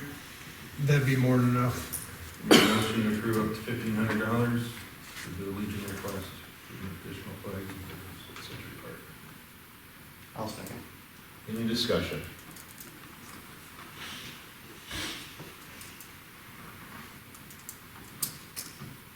If not, we'll vote. Monahan? Yeah. Brenneman? Yes. Randall? Yes. Keel? Yes. O'Hara? Yes. And I'm a yes. All right, We'll get them ordered. you guys can let Barb know and. Yep, I'll get ahold of Barb, talk to her, actually, I gotta go over there tomorrow, do her meter, so I'll mention to her. So. Good, all right. Park and Rec Board update and recommendations. Teresa, you wanna give a little update, then I'll throw in my 2 cents worth? Yep, so we did have our very first Park and Rec Board last night. I think it went really well. It was mostly an organizational meeting, just to kind of get them organized, answer their questions, kind of go over their duties, and then we kind of went through the pending projects. So, we went through their role. They did during that meeting nominate or vote in Troy Larson as the president of the board. The vice president is Josh Mulder, and the secretary is Gail Blocker, so those would be the officers. for this board. We kind of went through the scenario of their budget as far as what's been budgeted this year, and that's what is allocated in the budget. So we went through the project of the storm shelters coming out of that budget, the bike and rec trails coming out of it. We did discuss the project of the dog park, and we did budget money for this year for the dog park. And so they did discuss that project, talked about it. They would like to go or get going on as soon as possible, and it's been vetted quite a bit because we've applied for 3 grants for it. So they talked about it, and they did make a motion. They're going to recommend that the city council move forward with the dog park as proposed in the grant. So that'll be on your guys' next agenda with their recommendation. So just kind of give you a heads up on that. The other kind of couple things we talked about is the bike and rec trail. Used to do the brick engravings. You could, a fundraiser, you can buy bricks. They want to continue that program. We would just take the proceeds from that and set up a revenue account for the Park and Rec Board, so it kind of will be earmarked for them. And we can just do that through our office here. We can advertise it, and people want to come get a form, buy a brick. We'll, get that brick engraved and get it placed and put the money in for the bike, or for the Park and Rec Board. And then the last thing we kind of discussed, you can chime in here, that's probably our longest agenda item, was talking about scheduling of the fields up at the sports complex and here in town. We have the softball association that's been doing it the last 2 years for us, and they've been doing a great job. I haven't got any issues or complaints, but now we have the newly formed Hartford Baseball Association here in Hartford. We still have the West Central Baseball Association in Humboldt, who indicated last night that they want to start playing on some of our fields because they're getting so many teams. And then I found out a week ago that high school has sanctioned softball. So not this year, but in 2023, they'll need to use some of our fields because they don't have a field. So after kind of a lot of talk through that for this year, the Baseball Association, both of them, and Hartford, the Softball Association, are going to work together and still let the Hartford Softball Association do the scheduling. They've set aside some nights for baseball, though, so they're all in agreement with that. So basically, this year it stays as is, but we'll probably have to have more discussions for 2023 with all these teams coming on as how we're going to prioritize these fields and who's going to get what play time. So we got a year to figure it out, I guess, but that was kind of the conversation last night. There was a lot of, somebody's going to have, and I don't want the Park and Rec Board to do it, I don't know if I want the city to do it, somebody's going to have to referee amongst those groups. Man alive, I'll tell you what, there is some Little tension. there's some tension between all of those folks, and it was very apparent last night. Probably let them go on too long. I should have probably cut them off a little quicker. Wow, yeah. So, the good news is, we got a great facility gonna be on board coming this summer, and we got plenty of places for kids to play. We got a lot of kids that are gonna play. I mean, their numbers, softball said their numbers are just still skyrocketing every year. And now with this baseball deal coming on, Teresa's right. There is going to be a premium for field time. So that's going to have to be discussed at some point. The other thing that I would like to bring up, that ordinance calls for 1 city staff, 1 council member to sit on there as a advisory member. I told them last night we would probably wait till May after the new council is organized to name that person from the council. Craig and Teresa, I think, will kind of work it out between the two of them. I would venture Craig would maybe be the primary, and if he can't be here, Teresa will. One of the two of them will make sure that they attend their meetings. Any of you guys they're gonna meet the 4th Monday of every month at 6:30. Any of you guys can come anytime you want and sit in on that. Really good. I mean, I will say, the mix of folks it's really a good group. I think they're going to do a nice job. So They all have their deal, and we knew what Troy's was gonna be, man. He was beating the dog park to death last night, so, he wants that. So, anyway, any questions from anybody on that? Just a thought, and gets everything, you don't want the city involved, but, listening to Craig, how the meters are almost all changed out, I know Rhonda was running 2 systems for a while. Will there be more time, will Jennifer have more time that she could, you know, Figured possibly. if you Could be, if it provided, comes down you to get that. one form of communication, whether it be an email or a text or whatever the city determines, and as those get populated, you know, Right. maybe, will she have more time, I guess is the question, is that even an option? I think if anybody, Jenny does have time Okay. that we could get in there, so That that may may be be- something we'll have to look at. Yeah. How we're gonna organize, how we're gonna do that, so. Yeah, I'd hate to be the person who was on the group that did all the scheduling. Oh, yeah. So, but I think they've got their system figured out pretty well.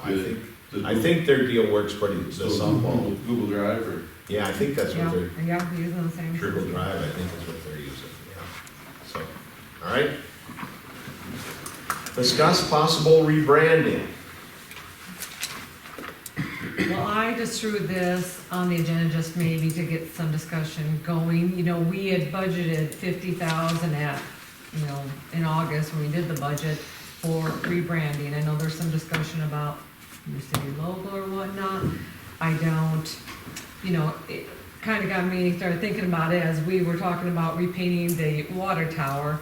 ISG was asking, do we want just Hartford up there or Hartford in the logo? And I thought, well, at this point, we're gonna change the logo. We certainly don't wanna paint one up there for the next 50 years, you know, or whatnot. So, we don't wanna do that.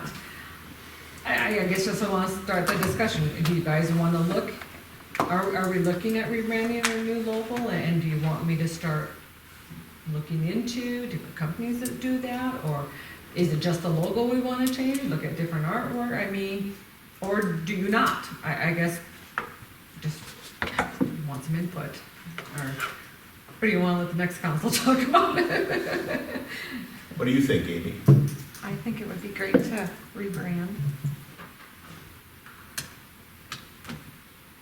Where are we at on our citywide Master plan? plan?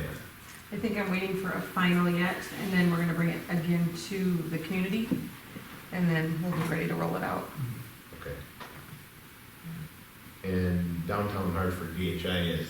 Theirs is done. I think they just got theirs, didn't they? They got theirs about a month ago, I think. Yeah, Okay, yeah, I think they got theirs. that would be a big piece of this deal too, it'd be nice to see that. Yeah. Is that included in there, Rachel? Is there talks of rebranding or? I don't think I see Okay. anything in the preliminary. How do we want to move forward? Should we have them start looking? Should we kick the can? What do you want to do with this? I think we start looking. I don't know who did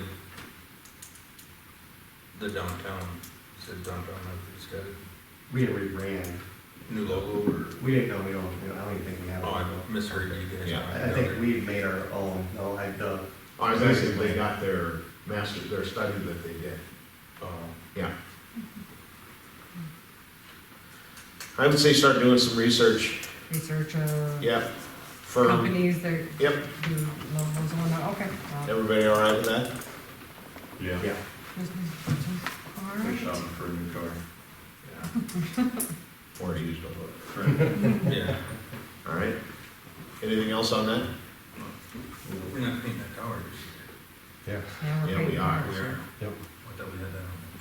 Yep, it's our budget for this year. Yep, actually, design's about done, and they're getting close and ready to, we're hoping to actually get it out for bids here soon, and then, bring it to you guys first, to get approval of it, but then, if possible, about the best time to paint for the best pricing would be about July. I know a lot of towns are worried about draining their towers in July because of the dry heat, the weather and stuff like that, or August. Talking to Ryan with Rural Water, he said, if you guys can get somebody to do it, then goes do it, because we'll supply it with water, so. he's pretty comfortable having our town around. So we just had it down the other day actually, again, So can I ask a question about the rebranding? So when we rebrand, are we gonna do it as a collaborative effort along with the HADF and the chamber? Similar to kind of what Sioux Falls did, where everyone's kind of looks the same, but has different colors, since we all work collaboratively? Or do we do it all individually? I was gonna ask that, but I didn't know if now was the Well, time. if we do that, we should probably check with those groups, because I think You guys groups would be in favor, we've kind of discussed the it already. HADF just did one. They don't have a lot of choice, don't they get their funding from us? Well, yes, but I think they've already discussed it too, because I know that in the chamber, we've talked about it, so. But I think they'll tell you that it should be very universal, so Yes. it doesn't feel like It's there's uniform. 3 identities or 3 companies inside of the city, you know? Yep. We're supposed to look and work together. Yeah. Yep. So I would agree with that approach. Yep. But I'm not an expert, I'd like an expert to come tell us that, Okay. you know, if that's the case. All right, last item, discuss appoint mayor and city council.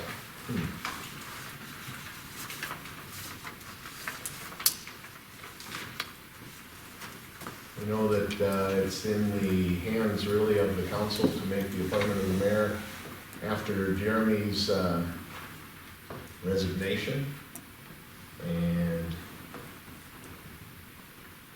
talking with Teresa and we'll say talking with Vice President of the Council, Keel, we thought maybe we should at least have that discussion. Yeah, I mean, as per Tom's, I guess he said as soon as practical, it's not As soon as practicable. practicable, sure, That's what the statute says. to, you know, appoint the mayor and the mayor's position is open, so that seems like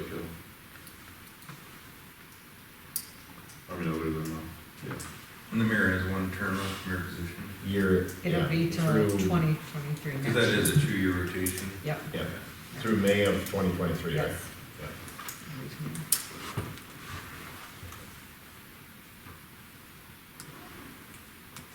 So any more discussion or? Yeah, I don't know, I'll throw it out there, I think, I mean, it makes sense, in my opinion, to have the president of the council transition to the mayor's position. You get the most experience signing checks. Right in Monahan, be right behind him.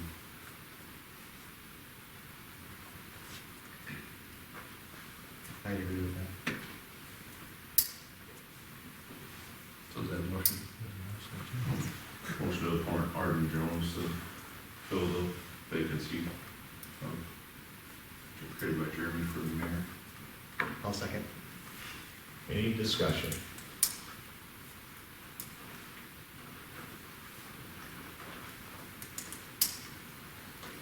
If not, we'll vote. Monahan, Yeah.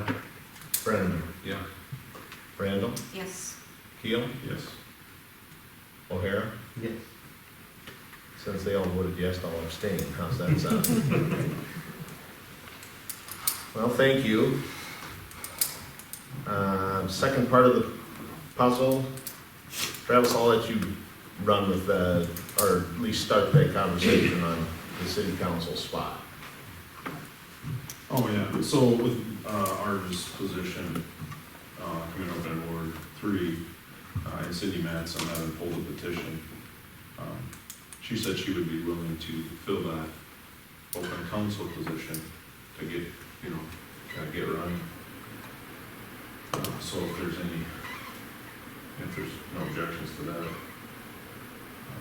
that would be my suggestion, so I'll make the motion to appoint Cindy Matson. Doesn't the mayor? Does the mayor have to do that? Do I have to do We have that? the mayor, oh, yeah, Okay, that's all that, that's right. and then you guys vote on approving it. Sorry, that's probably your, just. Pushing all the dirty work on me. This word in is mayor yet? Yeah. That's true, we haven't sworn. He's gonna probably Yeah. take the oath. I haven't been sworn in. I can't do anything. So we're at it. And it, I shouldn't say, everybody in town will know it, that I'm gonna be gone. That's right. Anyway, I would I would appoint, ask for approval to, or ask for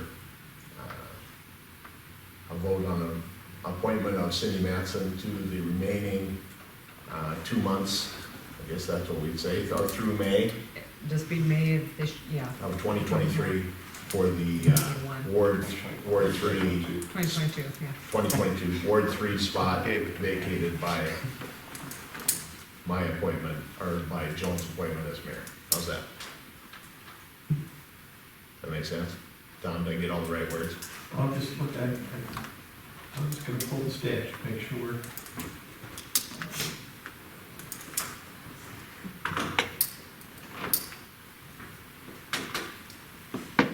So are you gonna have to be sworn in as mayor?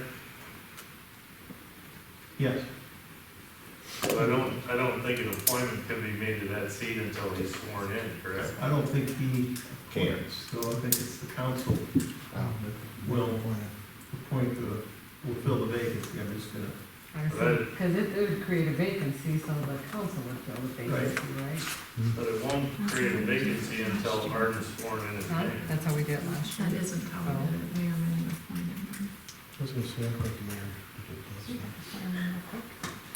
This is different. Until he's sworn in. Is that what you're asking, Mark? So then try swear. Yeah, I mean, that seat's Which not vice They need to have until him he's sworn in. as mayor. Give it No, I have one. That doesn't have his name. It's got wrong names, but here, I'll just. Make sure you say the right name. Make sure you say the right name. Throw it out for him.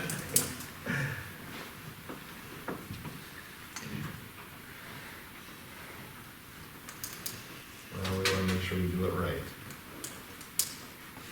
So it's the council that fills the vacancy. Correct. Correct. It's not a mayoral appointment. Right. Right. That's why I was right, Travis, when I turned out to you. I was right.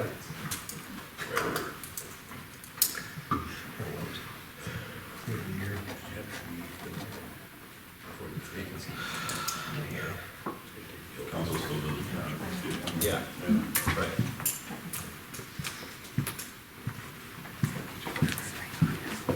And I'll type this up for you to sign Okay. at a later date, but Yeah. there's the verbiage. Well, it's got your name on it. It's got your name on it. Yeah, raise your hand. I, Arden Jones, having been appointed to the office of mayor within the city and town of Hartford in said county, Minnehaha, do solemnly swear that I will support the Constitution of the United States, the Constitution of the state of South Dakota, sorry, my nose is dripping, and the ordinances of the city of Hartford.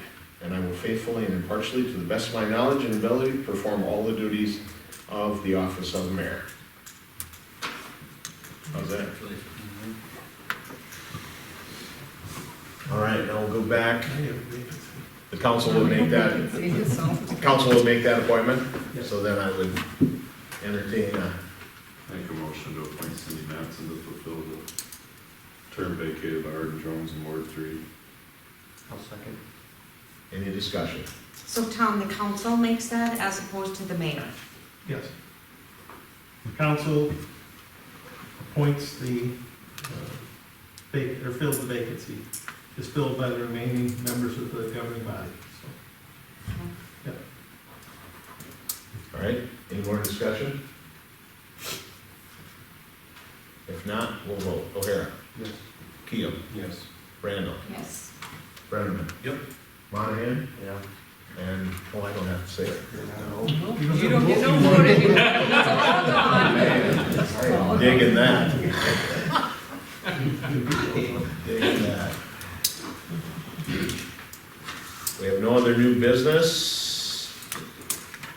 I would like to entertain a motion to move into executive session for personnel and legal. Do we have to swear her in too?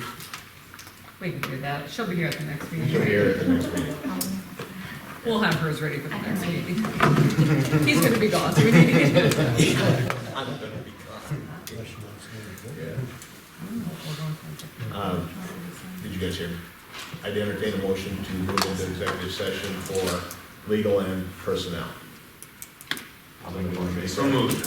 And a second? Second. Any discussion? All in favor? Aye. Motion to adjourn, I'll make a motion to adjourn. and second? Oh, you don't want to talk about Oh. the process I then? thought you- No. Oh, Okay. We're gonna say no.